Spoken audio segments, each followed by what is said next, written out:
Hello, Matt Elliott here. Hi, Alan Smith here. Hey guys, Ian Hume here. Hi everybody, Jerry Taggart here. Be sure to watch Chris and Leicester LTIDtv For all the latest Leicester City news and information. You can also subscribe on YouTube and various social media channels. for the latest updates and news on Leicester City Football Club. Come on, you foxes! Happen in 49, 61, 63 or 69 when they reach the final. But the class of 2021 have delivered. Leicester City are FA Cup winners at last and are history makers at Wembley. They have blown their rivals away. They have blown us all away in truth. Premier League champions 2016. The amazing Leicester City!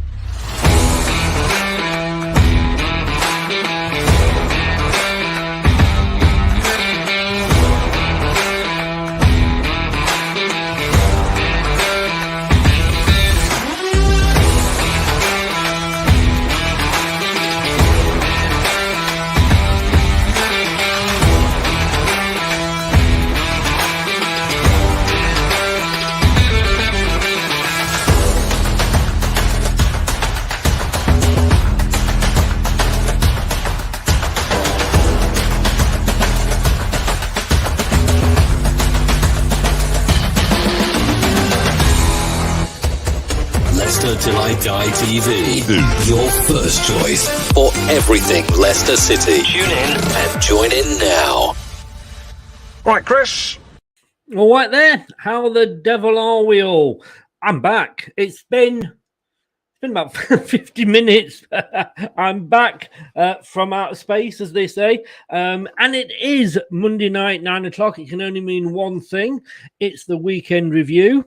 And if you want to watch us on YouTube, it's Leicester Till I Die TV. And if you do, please smash those likes and please give us a subscribe if you haven't already. And if you're listening to us on your favorite podcast platform, thank you very much. That just seems to be going from strength to strength.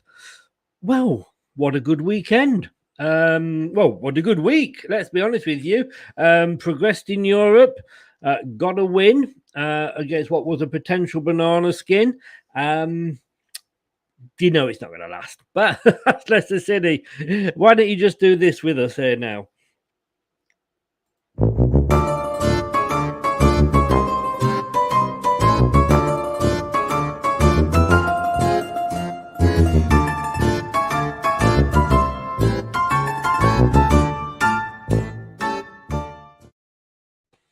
Make sure you got a beer, and we say good evening to Louise. Hi, Lou. How you doing? I'm doing really good, thanks. Got everything crossed for Leicester. It's all going too well at the moment. Well, you're always a bit worried, aren't you, this season, especially when things start going a bit more right. Yes. Good result at the weekend, which obviously we'll get onto, but yeah, we'll see. Yeah. I mean, Fofana comes back from injury, scores a goal. Castagna comes back from injury, scores a goal. I mean, what the hell was Johnny Evans doing? Yeah, really good to have them back, but obviously get them back and then we lose Will. So it's just a bit like taking 2 steps forward to take 1 back all the time this season when it comes to injuries, but we got to live with it. We just got to do the best they can, get to the end of the season, write it off, and then start again. Yeah, it does just somehow a season up, though, doesn't it, really? Indeed, yeah. That is it. But sometimes you have to say you have a season like that when, it doesn't go your way. And we were talking off screen before we came in here, and, if we're, in the quarterfinals of a European competition, we, possibly could now finish top 10. It's not been a disaster. There would have been a time not so long ago when we would have killed for that. Yeah, and that shows how far we've come as a club and as a team, that, the last couple of seasons finishing 5th was a disappointment. Yeah. That's crazy to say as a Leicester fan. I remember sitting in the 3rd division, and remember those times and then think, 5th in the Premier League is a disappointment. But yeah, this season, just like I say, has been the dip, obviously, but there's reasons behind it. And that's why I'm not as worried about it as maybe I would have been had those reasons not been there. Yeah. They've got full fit squad and we are where we are, then I start to question it maybe a little more. But he's not had that fit squad. Well, not fit since Fofana got his injury in the Charity Shield. Yeah, I mean, like you say, it is just one of those seasons, but it's at the time I don't think you appreciate it, but like you say, with a bit of hindsight, and hindsight's a wonderful thing, you know. Indeed, 23 or 4 players now. It was 22 a couple of weeks ago that have been injured. 9 defenders all injured at some point. Brendan's not been able to put a regular defensive lineup out, so you know it to get what he's done is actually really impressive.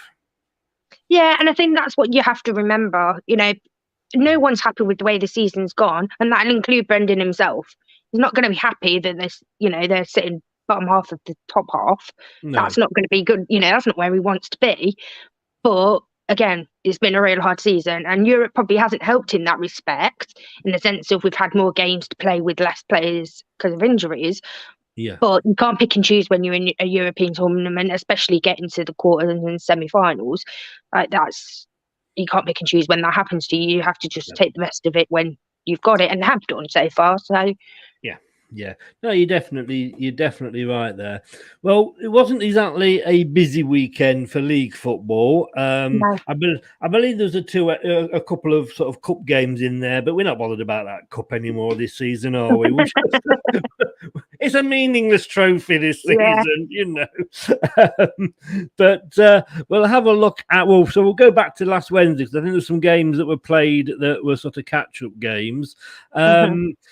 Brighton and Hove Albion 0, Tottenham Hotspur 2, and I actually went for the Spurs win here.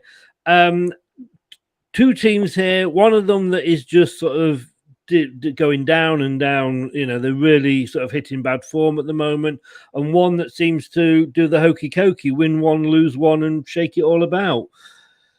Yeah, I think that is the problem, it's the consistency.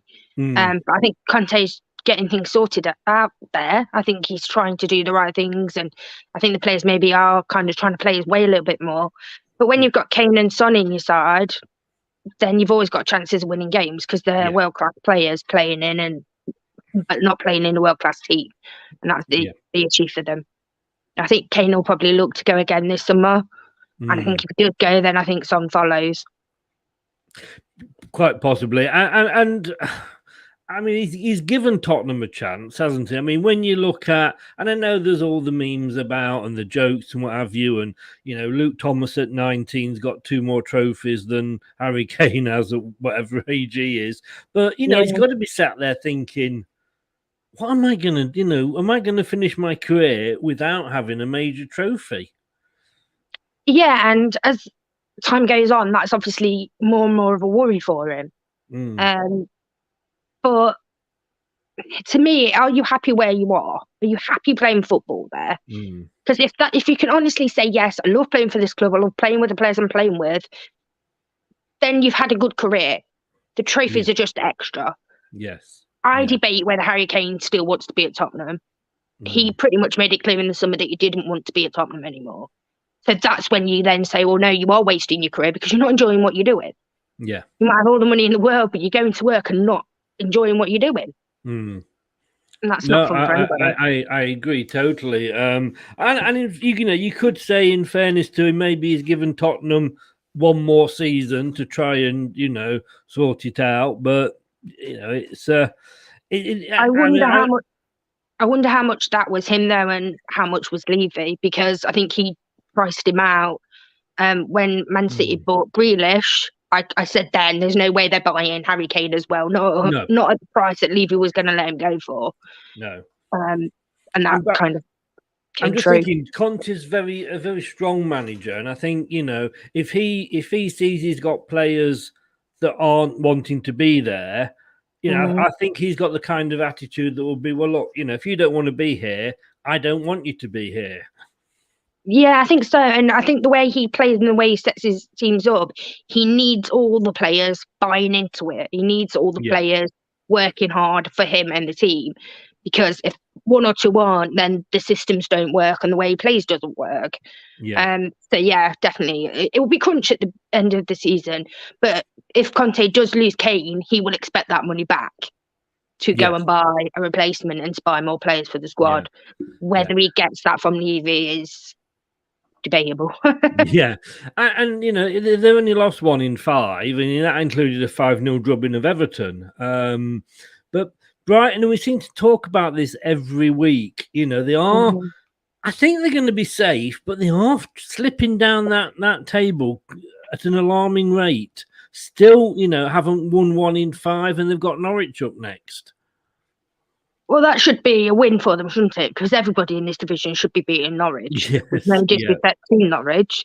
I think with Brighton it's like they're a bit like Southampton. They get to that 40 points, and then it's like, well, we're safe. We don't need to worry. And that's not the mentality that they need to have. And again, they've not got the biggest squad. They've not got the best players. So, you know, they're going to fall when they start getting injuries and suspensions because they've not got the squad. You know, it's such a squad game in the Premier League and that's why, you know, the biggest squads you usually win. And that's the teams with the most money. Yes. And I suppose, I mean, the thing is, if they hadn't had the good start that they had, then they would really be in trouble now. Yeah. Yeah. And it's really difficult because you want them just to put a bit of extra money in. But that, again, like I said last week, doesn't buy success. You know, you've got to stick with that fair play. And, you know, they've not got the biggest ground, they've not got the biggest fan base, they've not got the most money. So to stay in the Premier League for the amount of seasons that they have, again, is an achievement. But as a Brighton fan, you'd want more. You would. And I mean, I went for the away win there. Dare I say, and I hate saying these two words together, but Peter Taylor, his first season, he had a great start to the season. And had he not had that good start, we would have been down that season. Yeah, I mean, it's really difficult, isn't it? Because that's the whole point of being, you know, that's why being champions is so impressive, because you have to put it all together for the whole season. Yes. And that obviously when players get tired, you get your injuries and your suspensions is when it becomes so much harder. And that's for every team, even including the top ones. But obviously they have the better players coming in behind. So, yeah. Yeah. That's just the way that was on Wednesday. The second game on Wednesday, and I must say this has probably given me more pleasure this week, second only to obviously our win, but Arsenal 0, Liverpool 2. Of course, Arsenal fans went from, you know, loving Arteta because he had him on an unbeaten run to wanting him out again.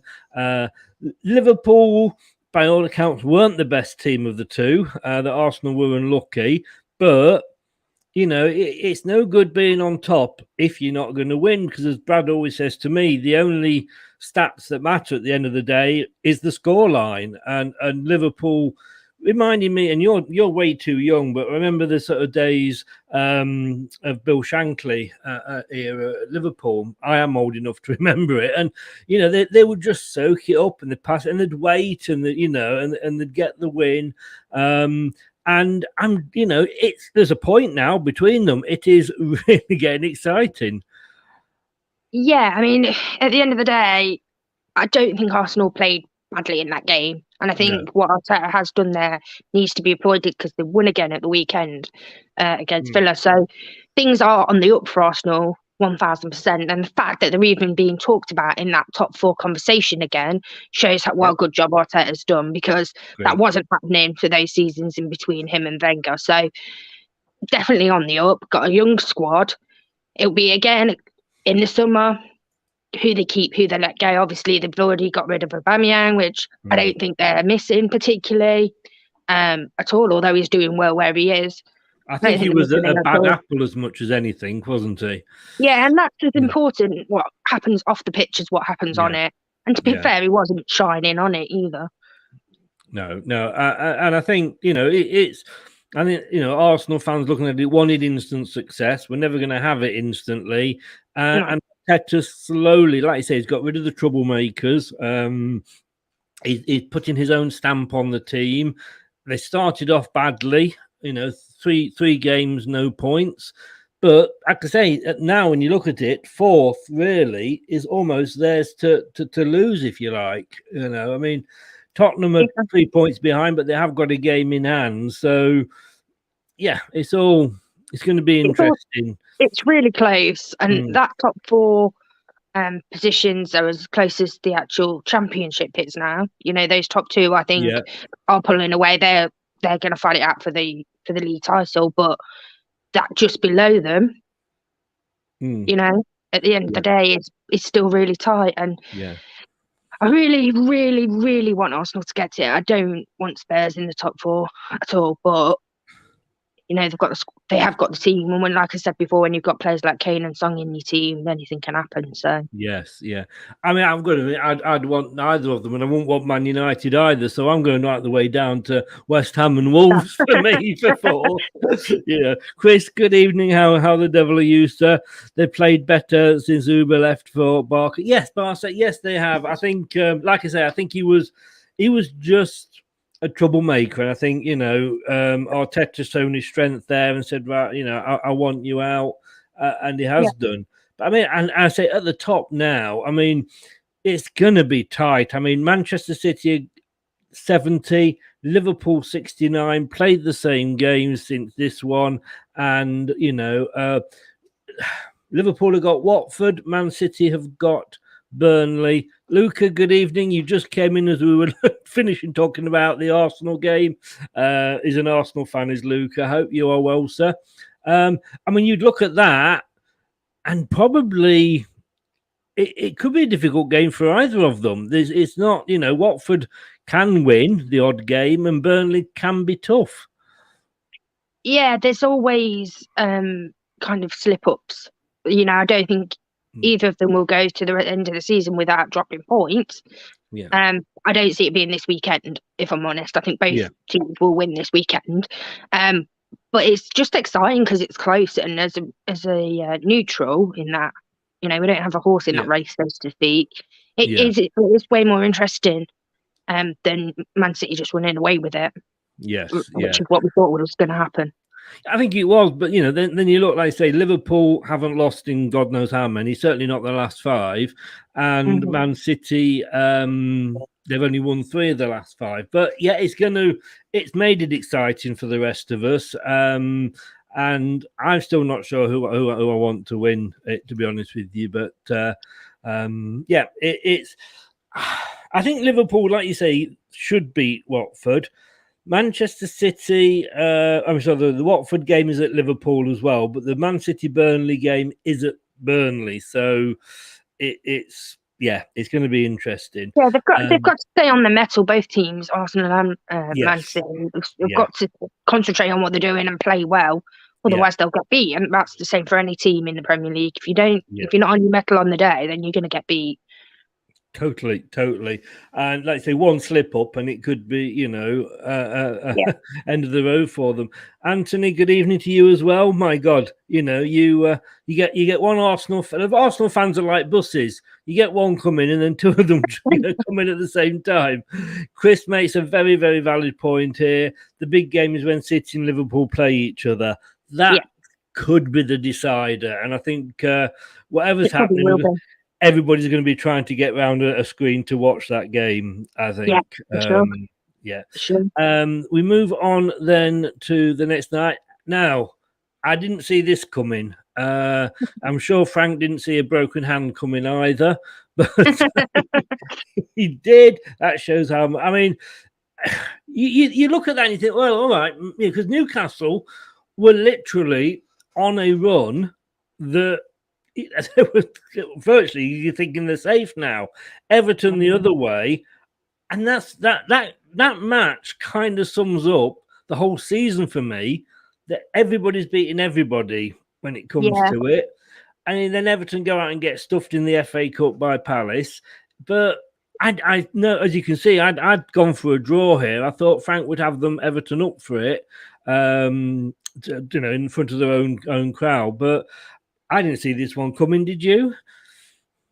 No, I thought Newcastle would win. Mm. I was surprised how bad Newcastle actually were.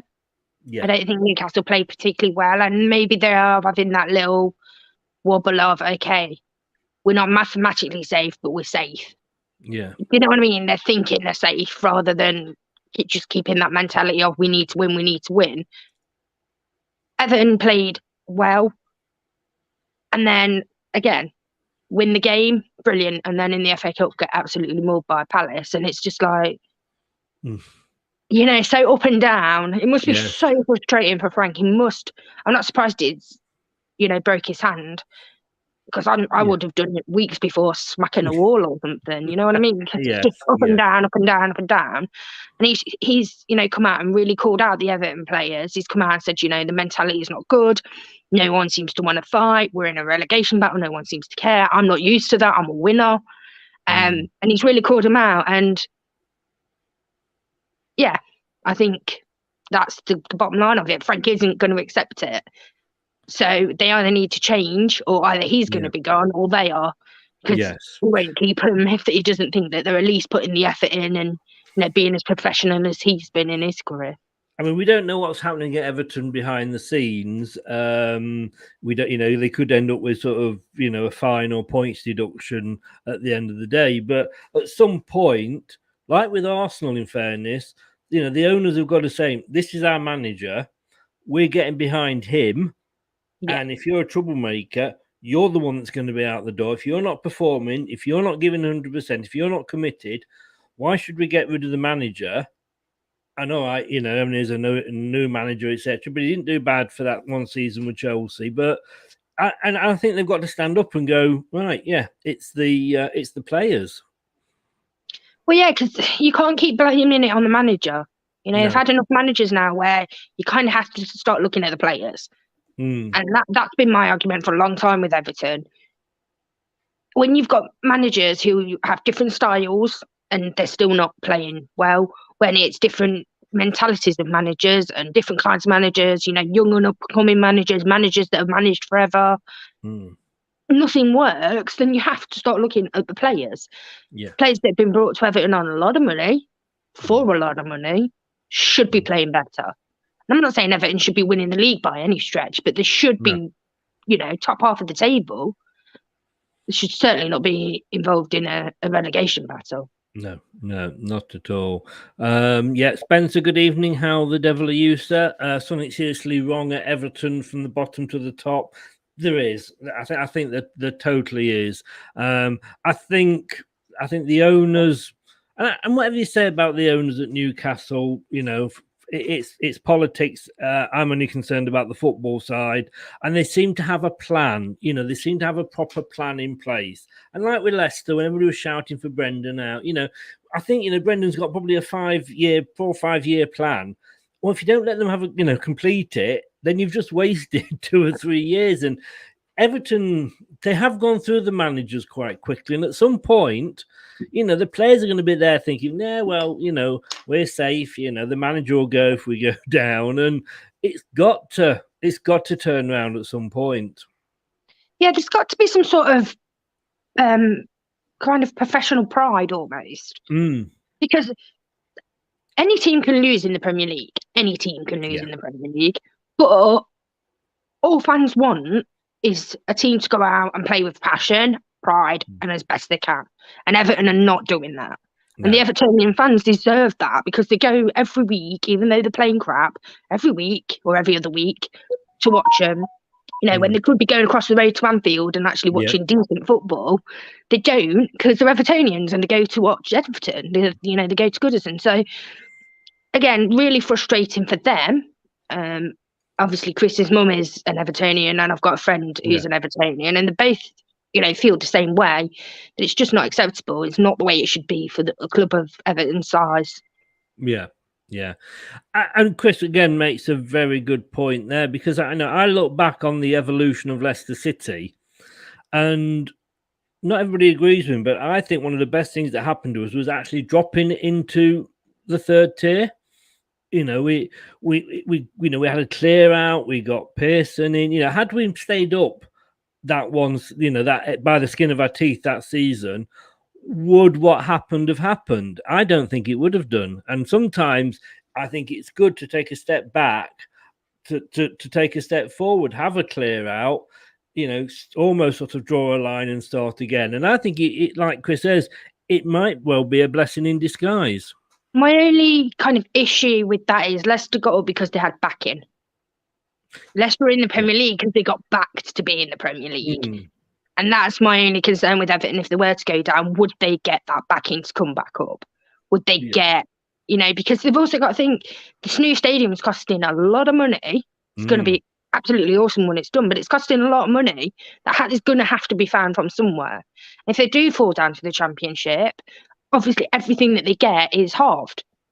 You know, your TV money, your rights, everything is halved. So you really got to think, is the money going to be there to actually spend on the team to then push for their promotion? And I do feel if they go down, if they don't get straight back up, it could be a while for Everton, just from a pure money point. Yes, yeah. It will be interesting to see what happens. Like I say, you know, it's interesting at both ends of the table at the moment, isn't it? But you know, there's certainly. I mean, as you know, Dan is a big fan of the station. You know, as a Burnley fan, and we do a lot together, a lot of co-hosting for different shows. And you know, he did the watch along with me for Brentford because I can get a Brentford fan, and you know, he was cursing, you know, all these teams down there that are sort of winning. Everton, you know, they've won, and then as well as Everton, this happened. I mean, Wolves, come on, do me a favour. Yeah, I give up this season. I really do give up. I think again, Leeds just seem to find it when they need to win, they win. Yeah. You know, when teams around them are winning, they win to keep that gap. I think Leeds are going to be safe, if I'm honest. I don't particularly care for Leeds, but I do think they'll be safe this season. I think they'll be in the Premier League next season. My worry, you know, and Wolves obviously are going to be fine, obviously fighting for those European places and everything, but I don't think it's a disaster for Wolves. They obviously got players sent off, which didn't help them. And obviously United scored their goal in the 90 plus minutes, so you just have to maybe just count it out as just couldn't hold out of the game, and that's the disappointing thing. Yes, yeah. I mean, Wolves are sat in 8th. There's no reason why, you know, depending on if Man United fall apart and West Ham are, you know, they're up and down a bit themselves. So Wolves could sneak it, but it seems like nobody wants to really go for that 4th position. You know, and you look, West Ham, it's drawn, one, lost. Wolves, it's lost, won, lost. Man United, won, drawn, lost, won. Nobody seems to want to seriously grab hold of that 4th place and make it their own. Yeah, if I had to kind of put my hat on a team at the moment, it, in all honesty, would probably be Arsenal, because I think they've got that momentum. They're playing well, although they lost. They're still playing well. They've got a really young team there that I think is going to go pretty far, and I think it's pretty exciting times for Arsenal fans, to be honest. They should be pretty happy with the way Arteta's dealing with things. Whether they are or not, that's a totally different matter, but they should be. we know they should be, but hello Arsenal fans, if you're still here. At the other end, I mean, I agree with you. I think Leeds might be safe. They've got Southampton coming up, and they're having sort of a win one, lose one sort of season. I mean, Burnley, they've got these 2 games in hand. And a couple of weeks ago, you know, when they started winning just before they played us, I thought they might be able to get themselves out of it. But I think, you know, they got Man City at the weekend, and I think Burnley are going to struggle. And Everton, you know, they've got West Ham, and, you know, we see West Ham were beaten as well.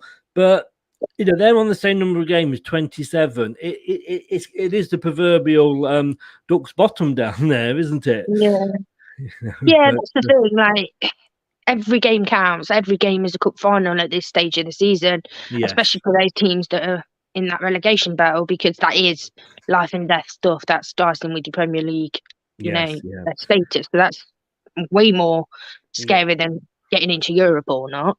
It definitely is. Definitely. But obviously the teams that are up there trying to get into Europe, it's everything to them. Yeah, of course. And as you can see again, got my prediction totally wrong. I mean, I had such a bad weekend with the predictions that even Steve Lynex beat me, and that is something saying he's awful at them. Mike, good evening. Just Man United fan, welcome along, Mike. Hope you are well and feeling better, mate. Like you said earlier, Arsenal having lost to Liverpool, then travelled down to Villa or up to Villa, I should say, and they won it. Again, exactly what I'm saying. Everybody's season is so up and down. Yeah, from all accounts, Arsenal played well in this game. I think Villa need to they're kind of leveling out a little bit. I think Stevie G's doing a great job there. But I do think he's helped by his contacts. Obviously, getting Coutinho, which I said last week as well, is making a huge difference to them. It's very much like Eriksen at Brentford, where they are, the star players in their teams and are a cut above what else is there. Having said that, I think they've got a pretty decent squad, and I don't see any problems with them being in the Premier League for a little while, to be honest. Oh no, not at all. And I think they've got the backing, they've got good owners. I've heard him speak, or one of them speak, and they speak very, very well. And they've got their head screwed on, which you can't say for all Premier League owners. And Arsenal did us a favour because they kept Aston Villa within touching distance of us, same points, and we've got 2 games in hand.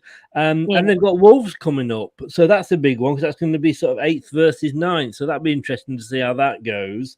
I mean, Aston Villa, and, I don't know whether they'll get Europe or not, but I think if they finish around that 8th, 9th, 10th position for Gerrard's first season, that I think will be a good season for them. I think anything in the top half for Villa is a good season. Like you say, Gerrard's putting his stamp on the squad, and again, it's very much like Frank Lampard. He's a winner. He's not going to accept any trash. You're not pulling your weight. You won't be in the team next week, regardless of who you are or what you're doing. And they've got Coutinho there setting that example as well, and I think that's bound to rub off on the rest of the squad. Yeah, I love this name. It's not true, unfortunately, but your girlfriend, I love it. I gotta say, well done. Chris, do you want the smallest clubs to go down, such as Burnley, instead of Everton? Do you know what? On a personal note, I want Norwich and Watford to definitely go down, and only because. And anybody that follows me on this channel will know I just think that they are taking the piss when it comes to the Premier League. They come up, Norwich don't give it a go. You've got to risk a bit of money in buying some players to come in. They don't do that. Watford get into 12th and sack a manager. They are where they are because of they've from what they reap what they sow, as they say. Burnley, I lived in Burnley for 20 years. I've got a soft spot for Burnley. I like Burnley. I wouldn't like to see them go down because of that. But if you're saying, do I want for me, Everton to go down instead of Leeds, Brentford? Yes. Because, those are teams that have come up. They're living the dream. Leeds have had a couple of seasons. This is Brentford's first season. And it's nice to see the big boys sometimes, get the rug pulled out from under the feet and go down. When Newcastle go down, it was great. And say Brentford coming up. But, Brentford are giving it a go this season. And something that Watford and Norwich haven't. Burnley or Everton? Probably, if I had to choose between the two, for me, Everton, because it is the bigger club. I don't know whether you think that way, Louise, at all. To me, I'm not even bothered on a personal note, but as I said before, I do have a mother-in-law who's an Evertonian, and I know how disappointed she would be if they went down. Yeah. I think if Burnley stay up, it's more of an achievement for them to stay up than Everton, for sure. Because Everton should be staying up. Everton shouldn't be nowhere near that relegation battle. So, in that respect, I suppose, yes, we do want Burnley because they're the underdog to stay up, if you like. But I don't know whether what I want is going to make a lot of difference, to be honest. No. What will happen, but exactly, yeah. exactly. You know, all I can say, your girlfriend, is as long as we're not talking about Leicester in that position, I'm quite happy. I'm quite happy. And not so long ago, we were talking about Leicester in that position, and talking about Leicester. That, you know, this was obviously the El Clasico of the Premier League weekend. We hosted Brentford, only the second time we've played them in the league, or in the Premier League, I should say. I mean, well, where do you start with this? I mean, you could have a goal of the season just on the goals in this match, couldn't you? And Castagna, I mean, Fofana wasn't in, and I thought, oh, what's happened? Please don't tell me he's got injured again. But he's being rested sensibly. Yeah. We said before, didn't we? Like I said to you, Fofana comes back against Rennes, scores a goal. Castagna comes back against Brentford, scores a goal. What the hell was Johnny Evans thinking of? But I mean, it was a tight game, and Brentford, as Dan, always says, Brentford only seemed to turn up for the last 10 minutes, and it looked like they were going to do that again, because had that ended a draw, I don't think we could have complained. No, I think they had some good chances. I think Casper made a couple of good saves that kind of kept us at 2-0. So I don't think we could have complained had it been 2-2-2-2. But if you base it on world-class goals, then we deserve to win the game. Yes, because I mean, that Castagna goal, he took it so well after being out for so long. Yes, just to come on and be able to do that, and that's what we've got. And we're lucky that we've got players who can turn it on like that. And we have missed Maddison, especially over the season. He's obviously been injured, in and out of the team. And he comes on and he just can do a free kick like that. And he's not in David Beckham territory. I'm not going to put him there yet, but that's what he is to us. He is David Beckham to England. Well, James Maddison is that to Leicester City. And had he been fit, who knows how many goals he would have got, if he'd had a proper season's worth of football from those free kicks. Yeah. I mean, this is what Sky said after the game. Leicester jump above Southampton into the top half of the Premier League after a third win from 4. All of a sudden, with games in hand over Villa and Wolves ahead of them, you wonder if a top 8 finish is still on the cards. It is, I think that's what they've got to be aiming for that. Like you say, with the games in hand. And as much as, they only can control what they can control, which is winning games. They go out, they play the best they can, they win the games. That's all they can do. What happens around them, they've got no influence over. No. So don't think about it. Don't look at the table. Just go into every game and win it. And what will be after that. And like I said, we can get a top 8 finish after the season we've had with injuries. I think that would be a very, very good season. Yeah. I mean, the 2 games we've got in hand, one we host Norwich, and you would hope that wouldn't cause us too many problems. I'm being careful how I'm wording this, because this is Leicester. And of course, the other one is away to Chelsea. But, Chelsea have, slipped up a few times this season. But I want to talk Castagna. I mean, like you say, you forget you've got these players sometimes, and it's been out for so long. Same with Fofana. I know it's an old cliche, but it's almost like having a new signing back.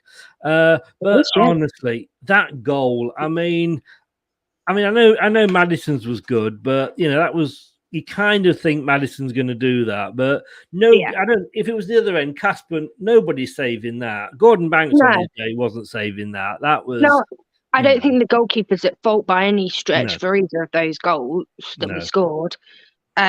Just 2 pieces of real class football. And I think obviously the difference between Castagna's is it's on the move. He's got players trying to block him, whereas obviously Maddison from the free kick hasn't. But yeah, you take either of those goals, to win you the game for sure. Yeah. Hi, Kate. How are you? Where's your other half? Has he gone to bed early? Is he lying on the sofa tonight? Well, good. Thank you very much. That is the partner of the Dan that I was talking about earlier, the Burnley fan. You're welcome, Kate. You're welcome. How did we do on the predictions, by the way, on that, Kate? Let me know. I mean, Maddison's he's back to form. It's taken him a while, and you can't always expect that everybody's going to come back from injury and just turn it on like that. They're not, and it's taken him a while to get back to that. But that reminds me of like the goal he scored against Southampton in the 9-0 win. He's got that in his locker. He's got that one. He could play awful for the other 89 minutes, but for that 1 minute with that free kick, he's in his own world. And if anybody, again, you can't blame the goalkeeper. He was never going to get to that. But, there was 4 in the wall. One of them jumped and the other 3 just stood there. Yeah, I was a bit firstly, actually, about Maddison.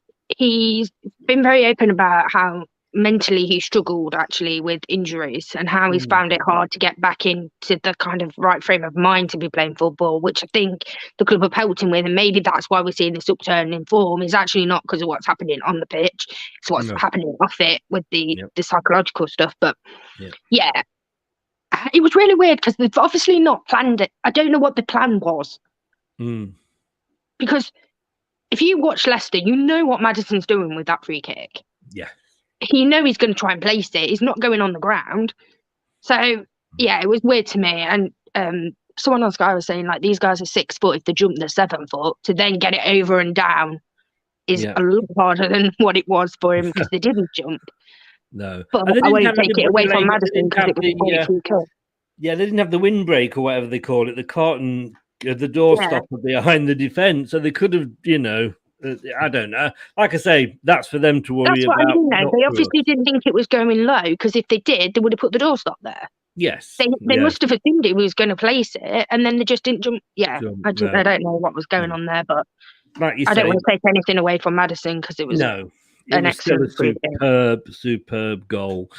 It all seems, and again, I know I'm going to be tempting fate here, but it all seems to be just coming back at the right time. And I know the Brent added literally at 7 o'clock this afternoon, and it is still on the site.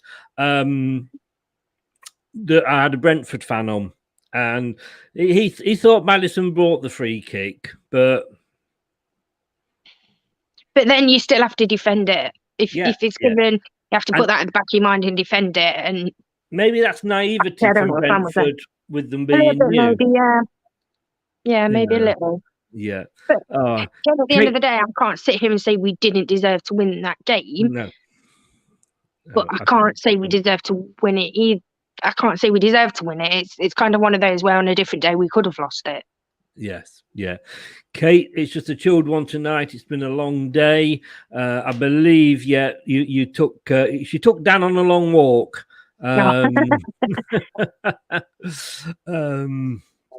And some of these other questions which aren't about the games we're talking about, I will come back to later on. But you rest up, Dan. You rest up. Don't put yourself, don't put yourself to any trouble. Let Kate wait on you.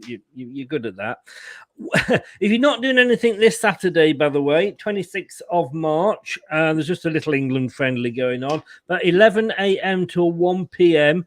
Get yourselves down to W.H. Smith's at Foss Park, where you could meet ex-chief executive Barry Pierpoint and ex-player Julian Joachim. They are there signing books from 11 till 1, posing for pictures. They'll put personal messages in, etc. I've read Barry's book, as you know, and if you followed Leicester in the 90s and you knew what was going on, which you thought you did, you didn't. Read this book. It's the other side. And he's a lovely guy, not like he was painting the press at all.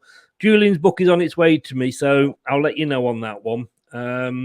But will you do me a favour? One thing, everybody, if you get a chance, please, would you just do this?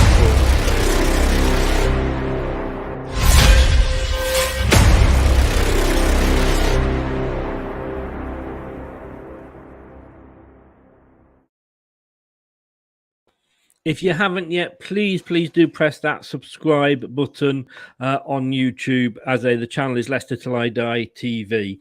And we are down to the last game now. And it's the second time we're going to see Tottenham up there today. And if the questions that you're asking, don't worry, we will get to them at the end of the show. When we've stopped doing the actual games.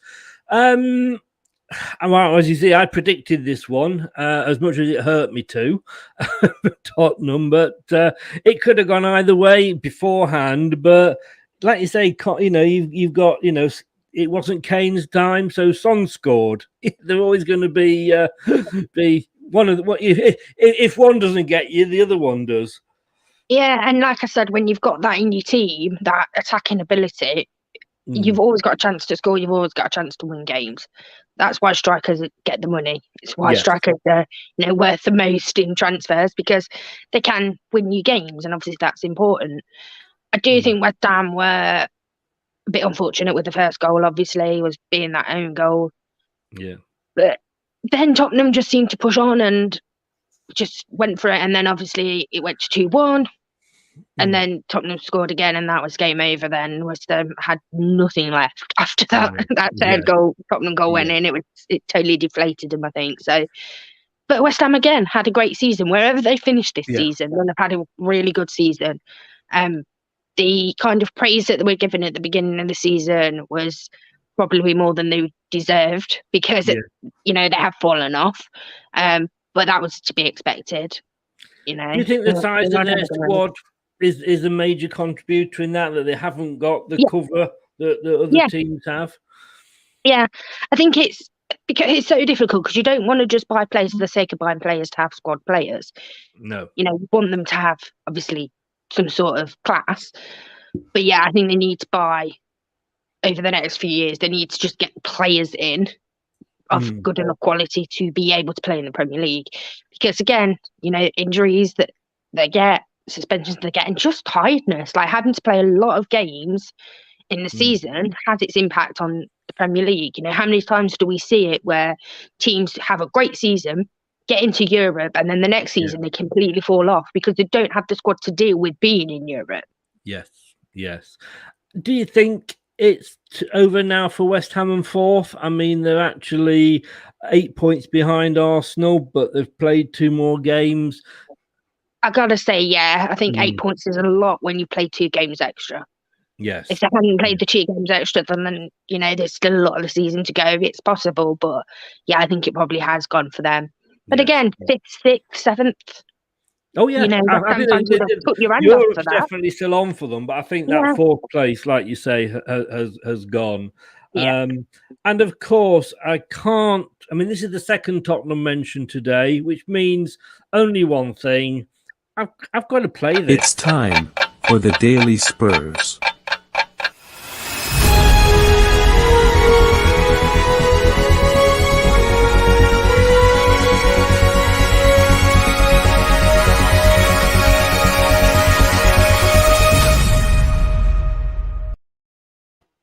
It would be so rude not to, I feel. But how long since Spurs have won the trophy? Update this every show, as you know. 14 years, 21 days, 4 hours, 15 minutes and 3 seconds. So keep going, Spurs. One day it may happen. I may not be around to see it, but one day it will happen. So those are all the games that we had. So just a couple of questions to go back on here. Chris, first of all, do you see us beating PSV? I'll let you answer that one first. It's going to be really hard over the 2 legs. But yes, I think we can do it. This is the time now where Leicester should be starting to play better. Yes. If anything, because we're getting players back. So yeah, I believe we can. Whether we do or not, that's a whole.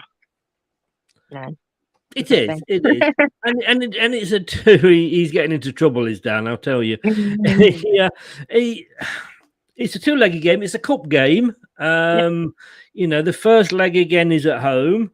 If we can do like we did with Rennes and take a nice, lead away, it will help. I mean, how important that Inacho second goal was now. It was priceless. Yeah, we're in the quarterfinals of a European competition. You look at all those teams that are in there still, and with the exception of the Norwegian twin-named town, Bodo Glimt, you got Roma, you got Feyenoord, Slavia Prague, Marseille, PAOK, PSV. they're all teams that have been in the Champions League not so long ago. They're big clubs, and any club that's got to the quarter-final, you've got to respect, and we are. The thing is, as well, like I said, you can't pick and choose what tournament you end up in. No. Like, do we want to be in this tournament? No, we want to be winning the Champions League, but that wasn't going to happen this season. We wanted to win Europa. That isn't going to happen this season. So you have to put all that behind it and just say, this is a European trophy. This is something that we should want to win, and we do want to win it. Yes. I mean, if we, like you said earlier, you can't look ahead, but they've made the draw. We've got Roma. But, we can't necessarily say that we are definitely going to be playing Roma because Bobo Glimt put 6 past them in when they're in the group together earlier in the season. So, to my mind, it's anybody's, really. Yeah, I mean, Roma are going to go into that tie, I would say, big favourites. I would have thought. But it doesn't mean you're going to win. Like, being favourites does not guarantee you the win. So, again, like I said before, we can't concentrate on that. We just got to concentrate on trying to get past PSV, and do that. Then we have to play Roma in the semi. Then we have to play them. Yeah, I mean, you have to say, cup games. That's what we know from last season. Cup games can go either way, and you just need a bit of luck. And any one of those 8 teams now left in there, I think, could win it. They really could. As long as it's a team in blue whose name begins with L, I'll be happy. Chris, I laugh whenever they put us as 7-2 favourites. I think that's just the fact that it's English bookies. The fact that the English team is in there. I wouldn't read anything into that, to be honest with you. I think there'll be a lot of English money going on Leicester. From past experience, Leicester have to play it like they are favourites. Play like you are the favourites. Play on the front foot, especially in that first leg at home. Don't be afraid of these teams because you've got nothing to lose. You've really got nothing to lose. Like with the way this season's gone, no one's going to be surprised if they get thumped at home. No one's going to be surprised if they get thumped away. So go play on the front foot. Make sure you take some sort of lead. Onto the away leg. And we've got to remember as well, I mean, Brendan's never been this far in the European competition. We have been to the quarterfinals, as we know, of the Champions League. So, that's where we are in this. So we've matched as good as we've ever done in Europe. It's... I hate to say, anything we get is a bonus, but I kind of feel it is. But there's no reason why we can't, like we say. There's no reason, if the right Leicester turns up and we've got all the good players, all the injured players coming back at the right time, it's all looking good. Somalians, good evening. How are you, sir? Chris, do you think that Graham Potter will leave Brighton this summer for a bigger club? What do you think, Louise? No, because I don't think a bigger club is going to want him. I'm not saying they shouldn't want him. I just don't think they will. Yes. Big clubs don't want British managers. It's as simple as that. They don't. You just look at the top 6 or 7, and there's nobody there. I suppose in a way you got to think, well, from Brighton, what is a bigger club? Are we a bigger club? Or West Ham a bigger club? Now he may go to a club like that. And there's a lot of Leicester fans when they were very much anti-Rodgers earlier in the season wanting Potter. I don't buy into this Potter bandwagon. He is a good manager and he has done well with Brighton. So if he could move on, look at Eddie Howe. He's got money. It'd be interesting to see how he does with Newcastle. And sometimes you've got to give these managers a go. But he hasn't won anything yet. So let's just calm it down a little bit with Graham Potter. He's good, but he's not great, Well, the way I see it as well is if you're going to get rid of a manager, you need to be getting better. And are we saying Graham Potter is better than Brendan Rodgers? Yeah. No, for me, he's not. I said exactly the same, and thank you for that, Louise, because I said exactly the same. You've got to be going for better. It's like players. You've got to be going for better than what you've already got, or there's no point. There's no point buying players below the level you've already got or at the level you've already got. You might as well stick with what you've got. Totally true. It costs money. Managers cost money. there's no point in buying or bringing a manager in or buying a manager if you're not going to improve, like you say, what you've got. And this is what I said. And to be honest with you, I had a his name on YouTube is Bath Time, but don't read anything into that. But he's a Man United fan. But I tell you what, he has got to be the and no disrespect to any other Man United fan, but he's got to be the most level-headed Man United fan going out there. He kind of sees it as it is. And I said to him, you got rid of Solskjaer earlier in the year, but you're worse off now. You might not even get top fours. Solskjaer's got you a second. Solskjaer's got you a fourth. You've replaced him with this so-called brilliant tactician, and here you are struggling week to week. I think there's more to that than with Ranić. I don't think it helps that he's on such a short contract. I don't think it helps that he's never managed, as far as I'm aware, in the Premier League. This is a stopgap only, and he's only got this stopgap because they want him up in the managers off, in the boardroom. I don't think they wanted him as manager. They've seen him as, well, we want him up there.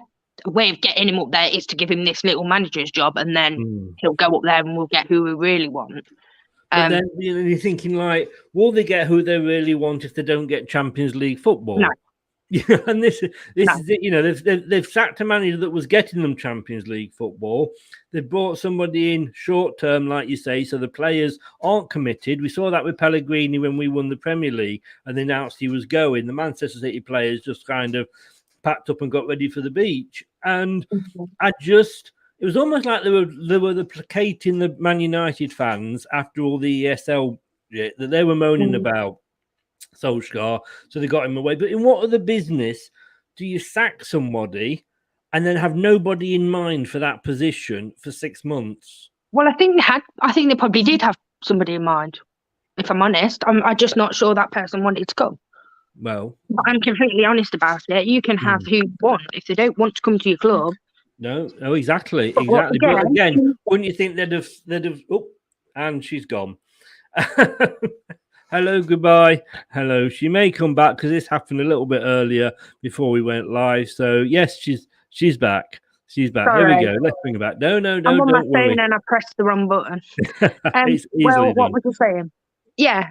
Again, before you sack Solskjaer, you make sure that whoever it is you do want is willing to come. Yes, exactly. Yeah. You don't have to actually offer them a deal because that's disrespectful to Solskjaer, but you can be doing backhand deals. Every manager, when one goes, they know who they want, they know who they're getting, they know that they want to come. I mean, look at the speed we got Rodgers. Yeah. You don't sack managers as quickly and hire new ones that quickly without it being talked about beforehand. Exactly. And the last question here from Chris. It's Chris, so I can't not ask it because you won't be pleased with me. But is Vardy due back after the England games, as he may be vital to the European games? I believe he is. I believe that he could be. Let's say not is. That's wrong. But I was reading today that he could be back, according to Brendan, after the European games. Fingers crossed. Fingers crossed. Yeah. I mean, he just brings something, doesn't he? And it's not been his best season, even without the injuries. It's not been his best season for goals. But what he brings to the team is, when he goes forward, he takes a couple of their players with him. Yeah. And it's always got that different option, isn't it, as well, to what else we've got. Yes. Vardy wants that ball over. He's quick. The fact that he's at the age he is and Inacho and Daka are both slower than him amazes me. But he's just got that extra bit of space, that extra bit of speed, and he just offers us something different. And if he gets a chance, you feel like he's going to take it. And you don't always feel like that with the other two. No. And as well, I think if he's not in the team, it gives the other team a boost. Yeah.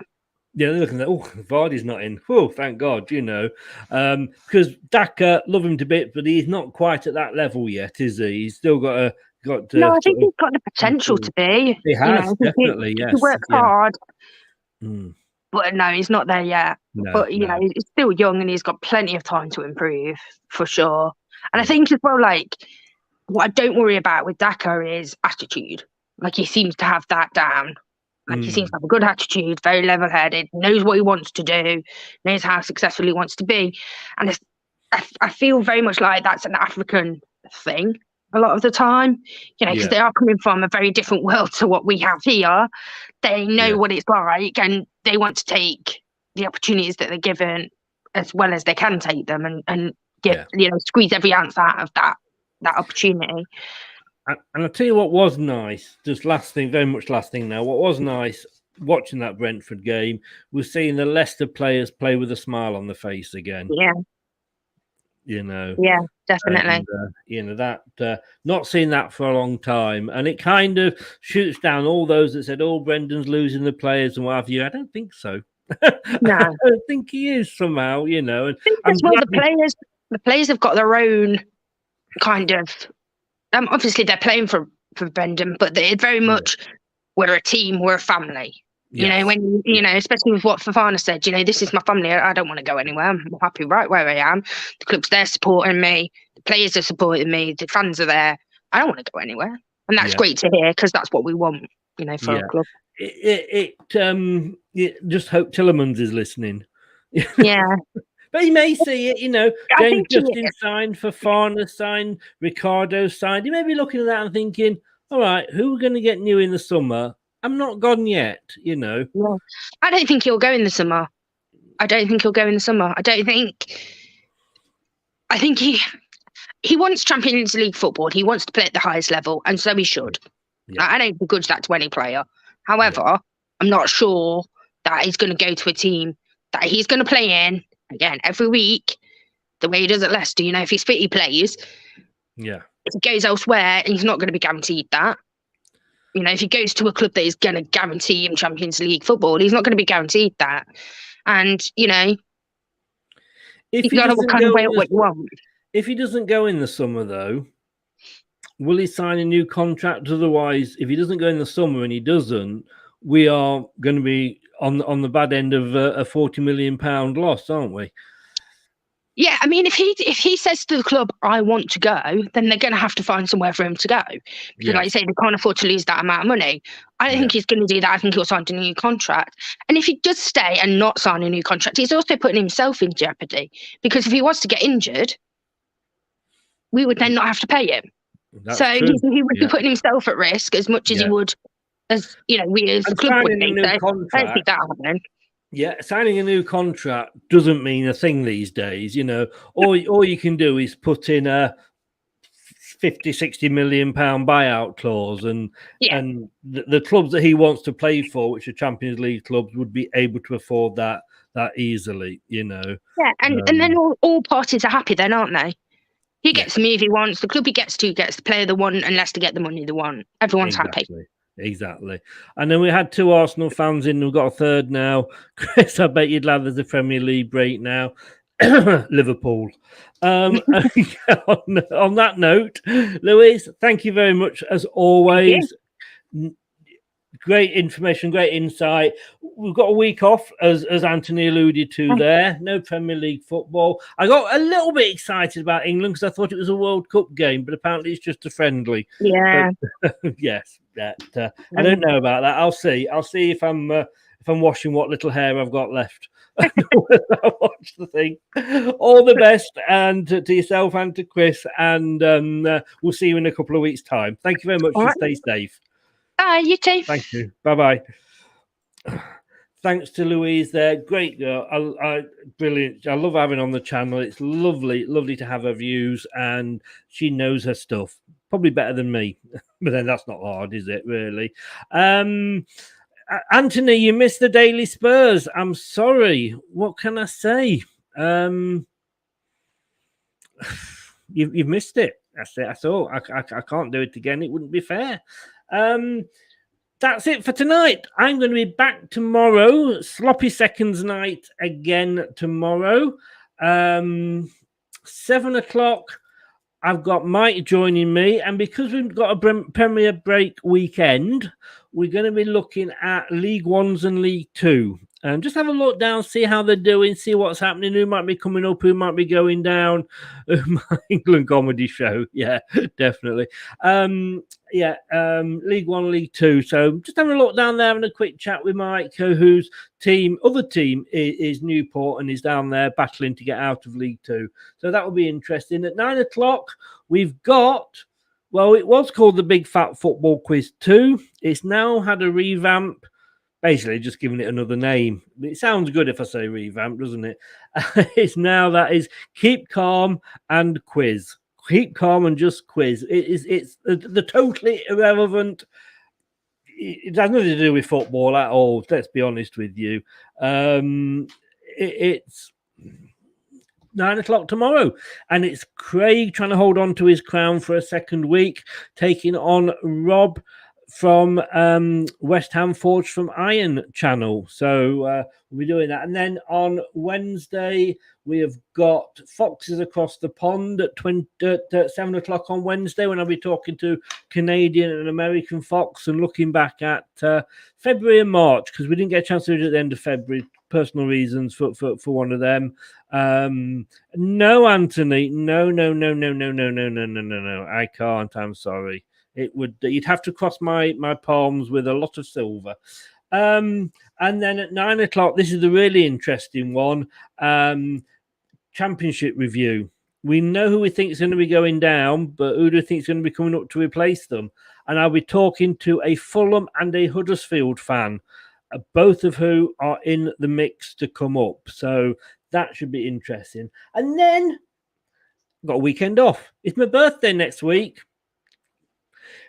I'll put the address where you can send all donations to for my birthday. Just if you click onto the website, ltid.com, there is a page where you can donate. Or, of course, donate via the channel here. I mean, I am of an age now where I have everything I need. Well, maybe a good woman would be nice, but yeah, I don't think you can buy one. Well, you can buy one of those. I don't think I'd want to buy one of those, though. But it's my birthday next week, and I'm not going to tell you how old I am, because I'm very, very old indeed. Thank you very much for watching. Thank you very much for listening. If you're listening on your favourite podcast station, a bit older than that, Dorco, a bit older than that. Thank you for listening. If you've been listening on your favourite podcast station, please give us a sub on LTIDtv on YouTube. Please smash the likes on the video. It all helps the channel. And I will be back tomorrow, 7 o'clock, with Mike, looking at Leagues 1 and Leagues 2. Thanks very much. Stay safe. And remember, don't do anything I wouldn't enjoy. Thanks for watching Leicester Till I Die. This is Chris saying goodbye, and see you next time. Follow us on Facebook, Twitter and Instagram.